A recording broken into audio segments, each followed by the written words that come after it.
কেন হাতে কি হয়েছে? হাতে কি হয়েছে দেখি? তোমার এটা কে এসেছে? এটা কে এসেছে? কে শুনতে পাইনি বল? মিমি। মিমি, দেখি মিমির মুখটা একটু। সুইট। এইখানে চলছিল ফটো সেশন, তো আমার বোন চলে এসেছে, আপনারা বুঝতেই পারছিলেন।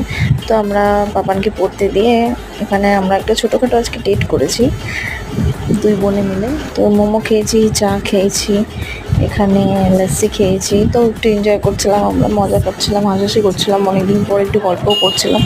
আর লাস্ট মোমেন্ট তো পাপান তো কিছুতেই ওকে ছাড়বে না।